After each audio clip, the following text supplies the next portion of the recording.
Господи Исусе Христе, Сине Божий, помилуй меня грешного. I Sina i Svetijog Duh. Amin. Возлюбени во Христа Бога, брати и сестри, денеска го празнуваме успението на Богомајката и се мајката на сите луѓе, приснодевствената Марија, за која што на самиот почеток од денешната поетска творба, позната под името Тропар, се вели дека не ја изгубила девственоста на женската природа и откако родила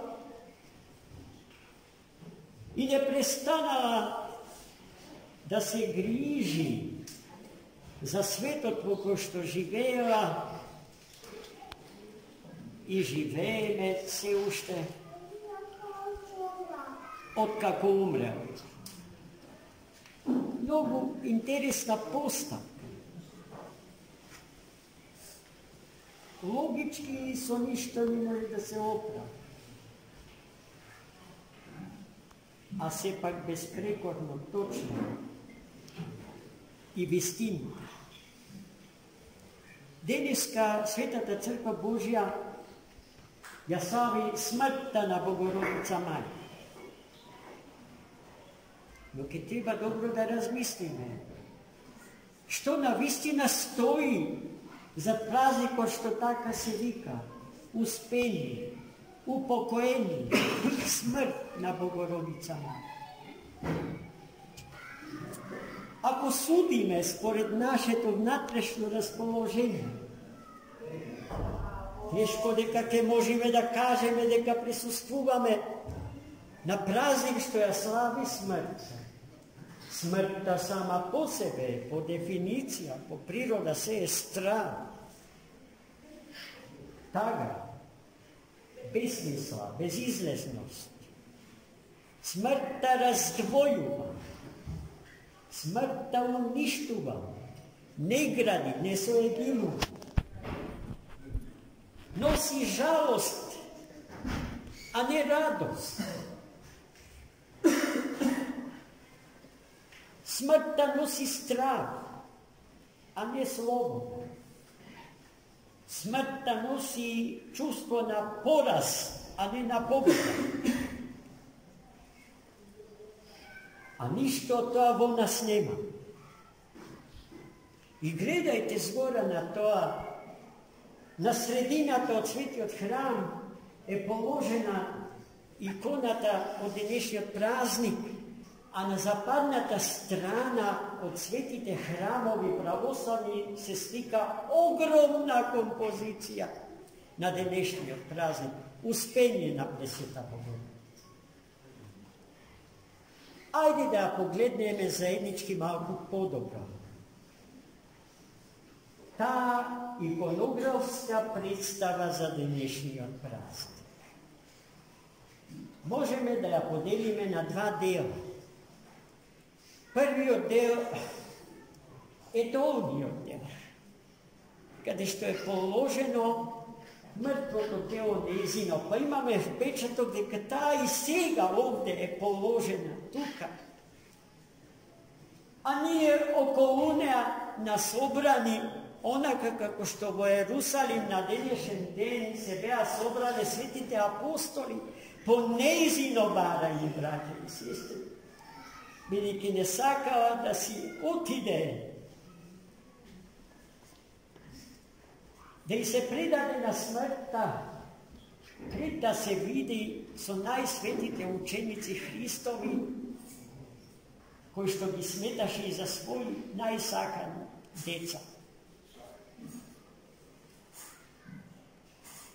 И ако останеме само при долната представа за Богородица Мајка, тогаш ќе ја имаме представата што ние, или секој од нас посебно и сите заедно ја имаме, за смртта воопшто. Но гледајте, во горниот дел од светата икона и фреска е насликан Христос. Вечно живиот и несмртен Бог, кој што во своите раце цврсто ја држи живата мајка своја, Богородица.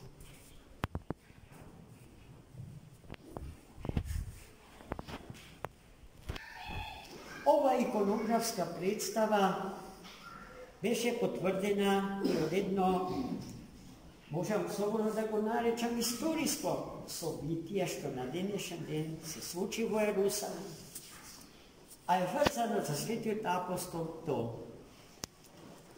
Вие знаете дека апостолите ја проповедаа вистината Господња вдолж и попреку планетата Земја. И светите ангели ги вметнаа светите апостоли во специјални благодатни модули. И на тој начин брзо, вонвременски ги пренесоа во Ерусалим светите ученици Христови каде и да беа, посејани од Господа на планетава Земја. Само еден повторно задоцна. И тоа веќе знаете кој. Том. Само Тома го немаше на погребението Богородично. Тој пристигна утреденка. Но, зарем мислите дека тоа се случи случајно? Јас пак мислам сосема намерно. Еве зошто. Откако пристигна утреденка, тој посака да го добие благословот на Богородица мајка од нејзиното мртво тело положено во гробот при храмот кој што и денеска постои надвор од тврдините на стариот град Ерусалим.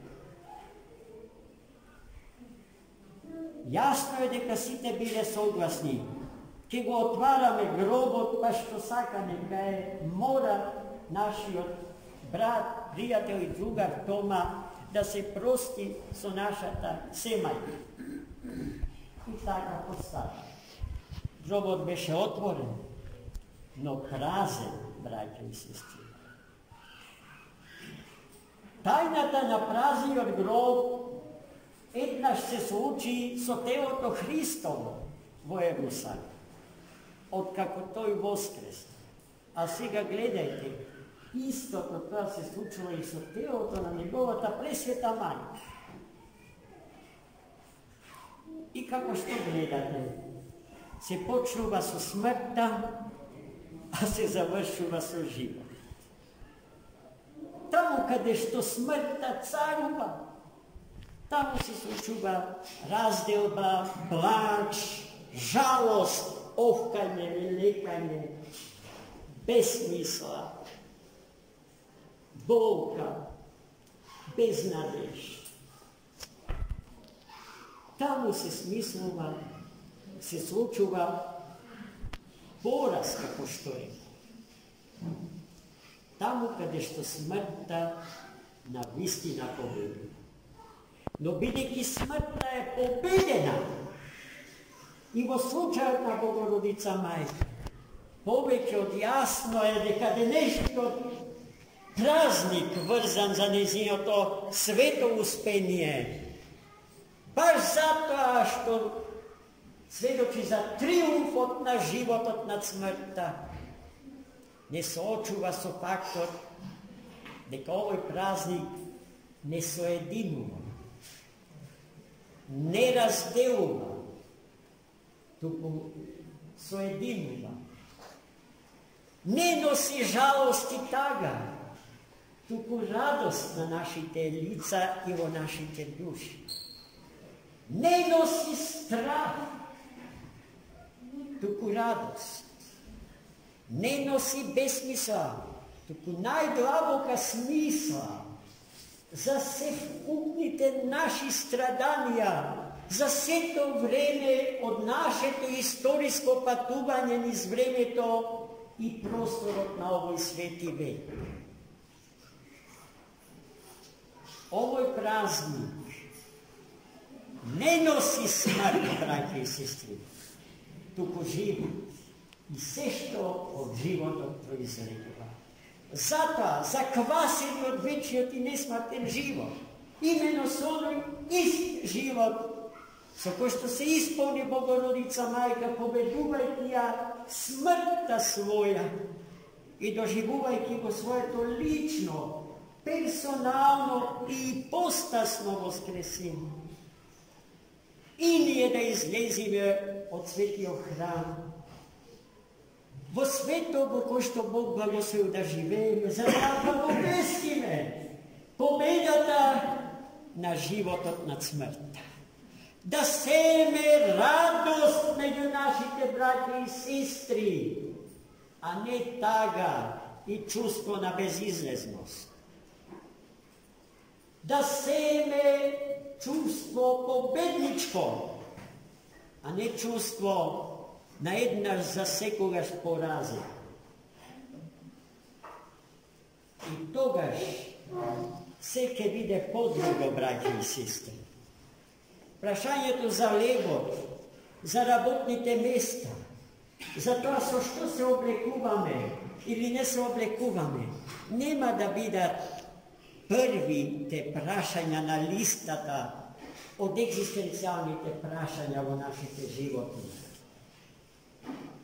Туку некаде последни, бидејќи за нас и за сите наши потреби, многу повеќе се грижи самиот Творец наш, од што се грижи за секое друго создание. Како што на едно место вели кринот, Бог го облекол, дворувал, како што ни Соломон не носеше во зенитот на својата царска слава. Славата што ја запалуваме за час изгорува, Господ ја облекува во невидени, раскошни рува, од бои и форми и мириси. За толку повеќе, браќа и сестри, по молитвите на Пресветата Мајка наша, за нас ќе се грижи. Нема Господ да не остави.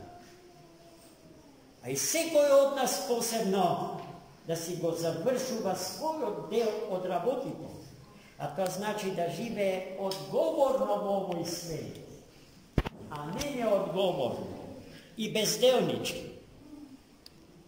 Туку трудејќи се со сите своји сили, со сето време на својот живот, на своето историско постоење, да го славиме едниот во Троица, Отецот, Синот и Духот Свет. Амин.